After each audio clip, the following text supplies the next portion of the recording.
తెలుగు రాష్ట్రాల్లో వాయు కాలుష్యం దడపుట్టిస్తోంది. ఏపీ తెలంగాణలో వేగంగా క్షీణిస్తున్న గాలి నాణ్యతతో పీలిస్తే చస్తాం, పీల్చకుంటే మరణిస్తాం అన్నట్లుగా పరిస్థితి మారిందని జనంలో టెన్షన్ మొదలైంది. హైదరాబాద్లో గత 5 రోజుల్లో గాలి నాణ్యత రెట్టింపు శాతం పైగా క్షీణించగా తిరుపతిలో 10 రోజుల్లోనే 150% క్షీణించింది. ఇక విశాఖ, తిరుపతిలో గాలి నాణ్యత పూర్ లెవెల్ కు పడిపోయింది. మున్ముందు మరింత ఆందోళనకరంగా వాయు కాలుష్యం మారనుందనే వార్తలతో జనం బెంబేలెత్తుతున్నారు. ఈ పరిణామం మున్ముందు మరింత ఆందోళనకర స్థాయికి చేరుకోవచ్చని ప్రజలు అప్రమత్తంగా ఉండాలని వైద్యులు హెచ్చరిస్తున్నారు.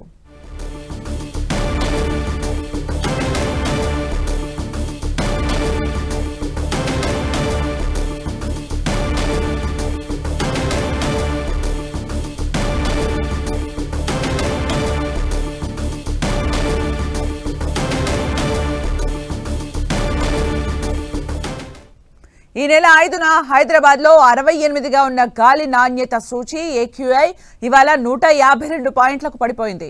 ముఖ్యంగా Ameenpur 165, Bollaram industrial area 157, central university 156, Hyderabad US consulate 155, Asif Nagar, Sitaram Bagh road 154, Banjara Hills 149, Kapra 144 పాయింట్లుగా గాలి నాణ్యత సూచి నమోదైంది. దీంతో ఊపిరితిత్తుల్లో సమస్యలు ఉన్నవారు, ఆస్తమా, హృద్రోగ బాధితులు తీవ్ర ఇబ్బందులు పడుతున్నారు. వీరితో పాటు ఇండస్ట్రియల్ ఏరియాలో ఉన్నవారు జాగ్రత్తలు పాటించాలని, దుమ్ము పొగ ఉండే ప్రాంతాల్లో ఎక్కువసేపు ఉండొద్దని డాక్టర్లు సూచిస్తున్నారు.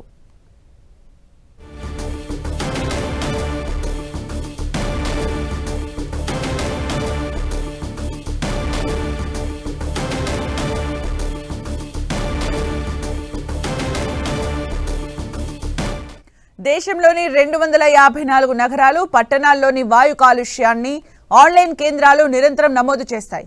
అక్కడ నమోదయ్యే AQIని కేంద్ర కాలుష్య నియంత్రణ మండలి నిర్ధారించి ప్రతి 24 గంటలకు ఒకసారి బులెటిన్ రూపంలో విడుదల చేస్తుంది.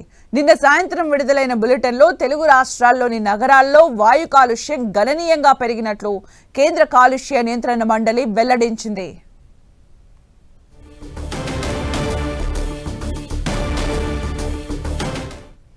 ఇక ఏపీలోని ప్రధాన నగరాల్లో వాయు కాలుష్యం పీక్ స్టేజ్లో ఉంది. తిరుపతిలో 10 రోజుల్లోనే 150% క్షీణించగా విశాఖలో పూర్ లెవెల్ కు చేరింది గాలి నాణ్యత. తిరుపతిలో ఈ నెల ప్రారంభంలో 85గా ఉన్న AQI ప్రస్తుతం 216కు చేరింది. తిరుపతిలో సంతృప్తికర స్థాయి నుంచి AQI పూర్ లెవెల్ కు చేరుకుంది. ఇక వైజాగ్లో గాలి నాణ్యత సూచి పూర్ స్థితికి అతి సమీపంలో ఉంది. విజయవాడలో పరిస్థితి ప్రస్తుతం సంతృప్తికర స్థాయిలో కనిపిస్తోన్నా ఇక్కడ కూడా డేంజర్ సిచ్యువేషన్ నెలకొని ఉంది.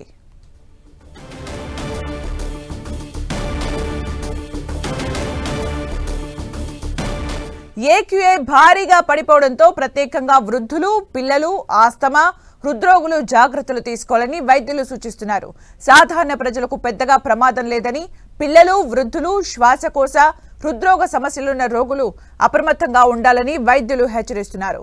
వాతావరణం బాగా చల్లగా ఉంటే ఇంట్లోనే ఉండాలని, ఎండ వచ్చాకే బయటకు వెళ్లడం మేలని, ఆ సమయంలో కూడా మంచి మాస్క్ పెట్టుకుని అవసరమైతేనే బయటకు వెళ్లాలని డాక్టర్లు సూచిస్తున్నారు. ఇన్హేలర్ను వాడేవారు క్రమం తప్పకుండా దాన్ని వినియోగించాలని, పొగ తాగేవారు ఆ అలవాటును మానుకోవాలని సూచించారు.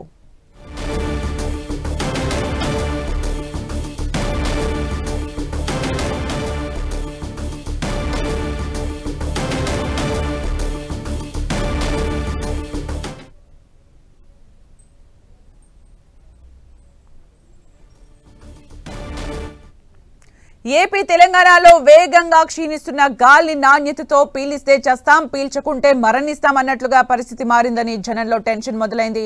హైదరాబాద్లో గత 5 రోజుల్లో గాలి నాణ్యత రెట్టింపు శాతం పైగా క్షీణించగా తిరుపతిలో 10 రోజుల్లోనే 150% క్షీణించింది. ఇక విశాఖ, తిరుపతిలో గాలి నాణ్యత పూర్ లెవెల్ కు పడిపోయింది.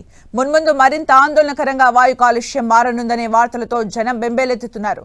ఈ పరిణామం మున్ముందు మరింత ఆందోళనకర స్థాయికి చేరుకోవచ్చని ప్రజలు అప్రమత్తంగా ఉండాలని వైద్యులు హెచ్చరిస్తున్నారు.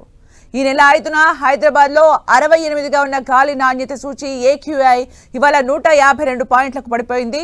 ముఖ్యంగా అమీన్పూర్లో 165, బొల్లారం ఇండస్ట్రియల్ ఏరియాలో 157, central university 156, Hyderabad US consulate 155, Asif Nagar Sitarambagh road 154, Banjara Hills 149, కాప్రాలో 144 పాయింట్లుగా గాలి నాణ్యత సూచి నమోదైంది. దీంతో ఊపిరితిత్తులో సమస్యలున్నవారు, ఆస్తమా, హృద్రోగ బాధితులు తీవ్ర ఇబ్బందులు పడుతున్నారు. వీరితో పాటు ఇండస్ట్రియల్ ఏరియాలో ఉన్నవారు జాగ్రత్తలు పాటించాలని, దుమ్ము పొగ ఉండే ప్రాంతాల్లో ఎక్కువసేపు ఉండొద్దని డాక్టర్లు సూచిస్తున్నారు.